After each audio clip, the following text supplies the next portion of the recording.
E aí, André, voltando no assunto dos OKRs, olhando para gestão por objetivos, quando a gente fala dos OKRs, né? Porque você vê, hoje em dia, a gestão moderna, ela está em volta da experimentação, né? Sim. Porque antigamente a gente tinha planejamentos estratégicos que eram mais de longo prazo, 6 meses, um ano, e aí embora. Hoje não, hoje a gestão por objetivo, que não é tão hoje, mas a gestão por objetivo, ela trouxe uma cadência de experimentação em períodos, né? E essa experimentação é um desafio. Nessa sua experiência, como que você lida com essa gestão por objetivos para não atrelar tanto a conclusão de projeto, mas um valor real para o negócio que estava na sua fala?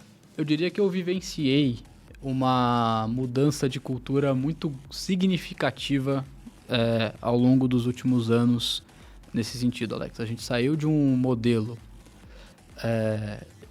onde o mercado olhava para entregas como uma coisa absolutista, como uma entrega, eu diria que quase que física, né? Estou construindo um artefato sistêmico e o meu papel é entregar. Se você vai usar ou não, tanto faz. Se isso vai trazer algum ganho para o seu negócio ou não, tanto faz. O importante é que eu construí esse artefato sistêmico, que eu me comprometi. E aonde precisar de mais ou até de menos recurso era considerado uma falha de planejamento e algo que você não deveria se orgulhar, né? Para dizer o mínimo. E quando você dizia, eu vou fazer isso daqui e depois eu vejo se eu preciso de mais ou de menos, isso não, você não conseguia nem aprovar o projeto para começar. Né? Então, era quase aquele me engana que eu gosto. Né? Eu finjo que não sei que esse orçamento vai precisar de ajustes, e aí seja para cima ou para baixo, né? Você finge que acredita e daqui a um ano você me dá uma bronca porque o orçamento não saiu como previsto, né? E de novo, né? Com questões de resultado, eventualmente benefícios de maneira extremamente intangível, né? Vai melhorar a experiência do usuário, vai melhorar as nossas negociações comerciais, vai ser um diferencial para o nosso cliente. Mas assim, quanto? Né? Cadê as informações que realmente respaldam isso? A gente não tinha esse tipo de coisa para fazer aprovação de projetos, né? Então era aquele documento extenso, etc.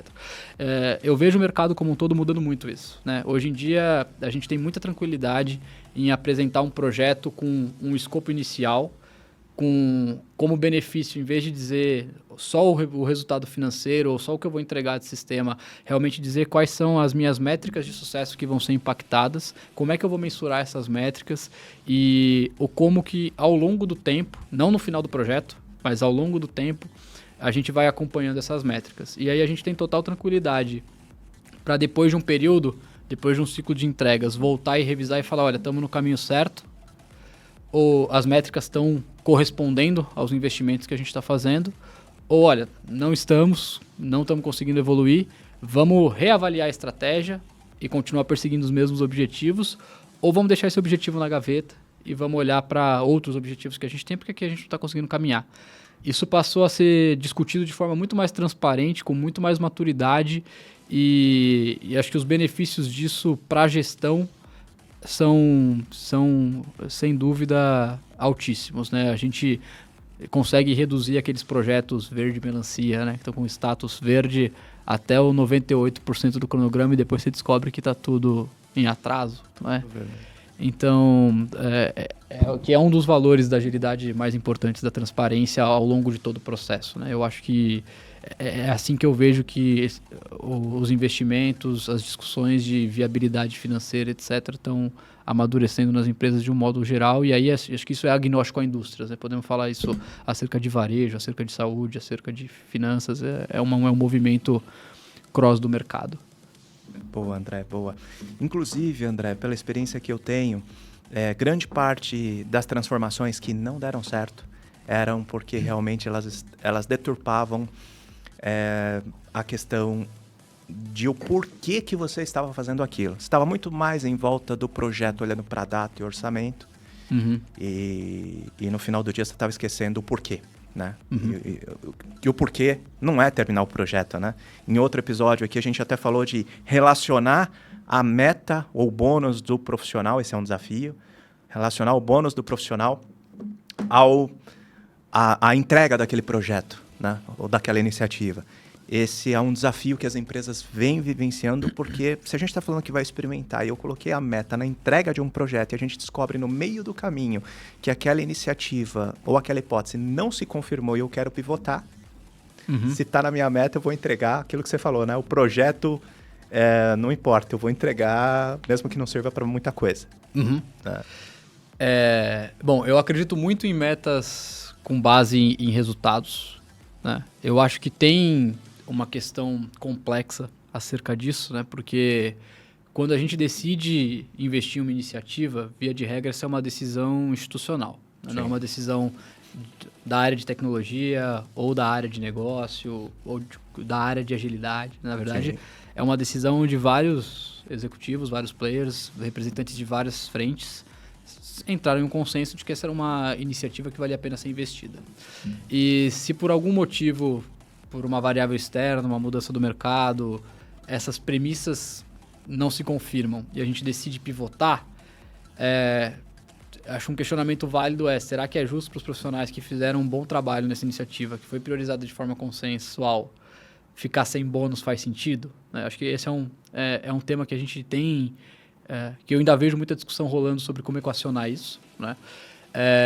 Mas eu diria que eu já vejo o mercado colocando essas metas de crescimento e direcionando as atividades pelas metas. A gente pode até discutir se quando a gente consegue cumprir a meta, a gente tem uma remuneração variável mais extraordinária e quando a gente não consegue, a gente olha para uma avaliação de desempenho individual, né? Acho que é uma abordagem.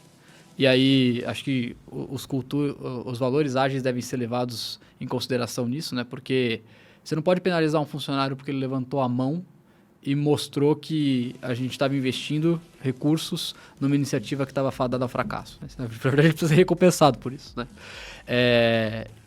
E um ganho... Ele entra na lista vermelha, hein?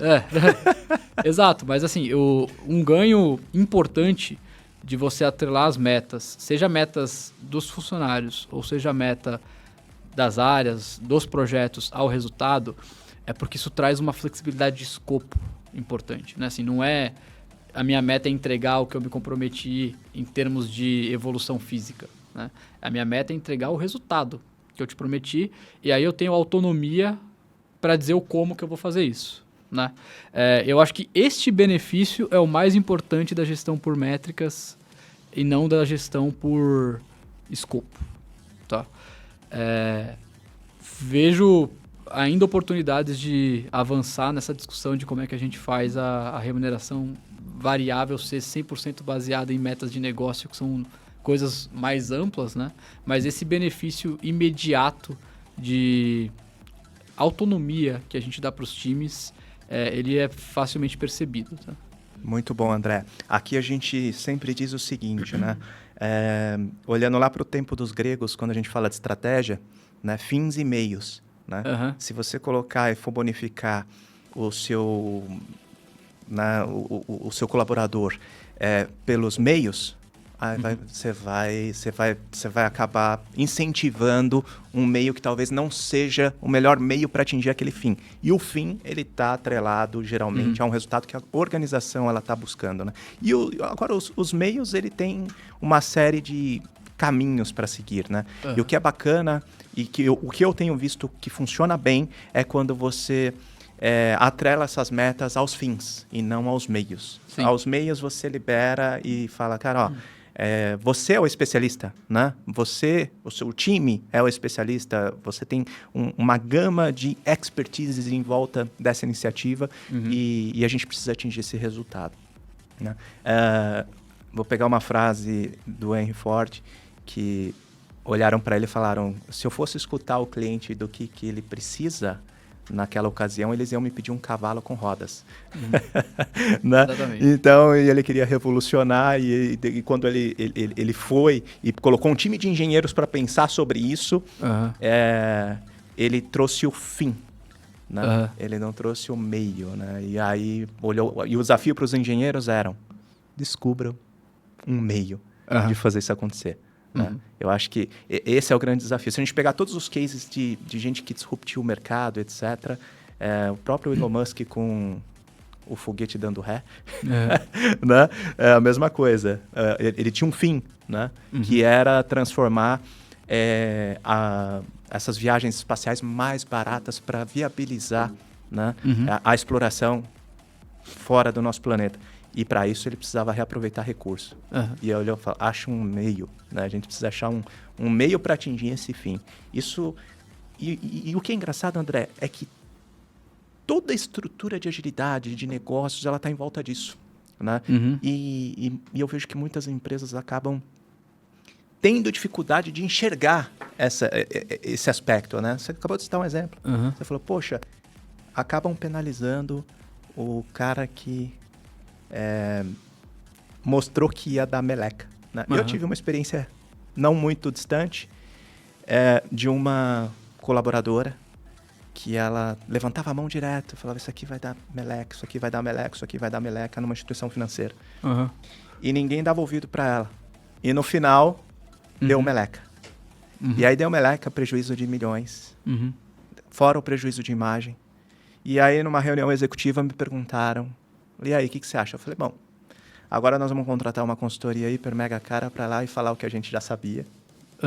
E já sabia como resolver, só que a gente não deu ouvido para a prata da casa, né? Que era para quem? Isso conecta no assunto, André, muito importante, que tem um estudo que mostra, né, o índice da ignorância, né? E aí mostra isso versus a posição de cada papel na empresa. Então, você pega os C-Levels, eles conheciam, segundo o estudo, eles conheciam 32%, 5% de qual era o real problema. Aí você chegava na camada middle, conhecia 25%. Quem mais conhecia do problema e de como resolver era a camada de operações. Né? Esse é um desafio, né, cara? Principalmente organizações grandes. É um desafio. Cara, você falou muita coisa, eu até fiquei pensando aqui por onde que eu começo a complementar o que você estava dizendo, né? Porque assim, você falou da frase do Henry Ford, ela tem uma versão do Steve Jobs também, que foi, perguntei para meus usuários, eles queriam notebooks mais leves e mais rápidos, mas nunca chegaram no tablet, né? E você também citou o exemplo do foguete que dá ré do Elon Musk, e vale lembrar que ele errou, né? O foguete que deu certo foi o quarto. Então, assim, os 3 primeiros explodiram, né? Então, assim, acho que isso também casa com a nossa tentativa e erro até encontrar o caminho da agilidade. Agora, sobre esse aspecto de conhecimento do problema, sendo uma pessoa que transita tanto nas esferas mais operacionais quanto nas esferas estratégicas, né? Assim, o que eu observo é que o conhecimento do real problema, de fato, ele é fortalecido quando você vai na base, né? Só que, e aí tem uma frase do Guy Kawasaki, né? De que os experts são sem noção, né? Porque muitas das soluções que eles dão são sem uma visão do todo, sem uma visão do que é o seu negócio, etc, etc. E eu acho que isso, para te balizar com o seu senso de direção e o seu senso de pertinência, a visão da diretoria é muito benéfica. E aí, como juntar as coisas, né? Eu vejo muito benefício acerca de realmente aproximar esses dois conhecimentos que estão nas duas pontas da organização. E acho que a gestão por metas, ela é fundamental para isso, né? Conectando com outro assunto que a gente estava discutindo, porque senão começa a acontecer aquele negócio, né, de o executivo queria melhorar a experiência, queria reduzir o número de saque. Isso virou em algum lugar um desenho de solução feito por alguma área, que uma outra área disruptou e virou um outro, e aí isso chegou no braço de quem está construindo essa solução, e o cara que está desenvolvendo não sabe nem para quê, e tá tendo várias ideias ali que ele tá construindo com ele mesmo, dentro dessa especialidade sem noção que o Guy Kawasaki fala pra gente no livro The Art of the Start. E isso perde completamente o propósito. Então você tem um investimento com um objetivo por quem deliberou esse investimento. Esse objetivo se perde completamente pelas esferas intermediárias antes de chegar em quem realmente está executando. Quem executa atribui um outro valor para aquele negócio, pensa de um outro jeito, e quando você vai apresentar o resultado que ficou pronto, depois de pronto, né, para esse executivo, você tem uma frustração generalizada e com toda razão. Né? Então isso de você não mais chegar para os experts e dizer qual é a funcionalidade, qual é a feature que você precisa, e sim deixar claro qual é o seu objetivo e conectar todos os elos na discussão do como,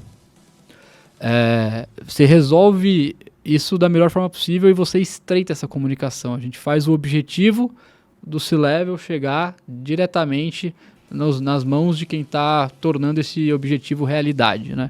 E aí eu faço um disclaimer aqui que esse time multiprofissional que vai chegar nisso, agilidade acho que é um papel, engenharia de software é um papel, mas ele tem vários outros, né? A gente tem profissionais de experiência, profissionais de design, profissionais É multidisciplinar. de especialistas em requisitos e processos, os especialistas da área que você está atuando, né? Dados. Falando de saúde, enfermeiros, médicos, profissionais de finanças, profissionais de seguros, enfim.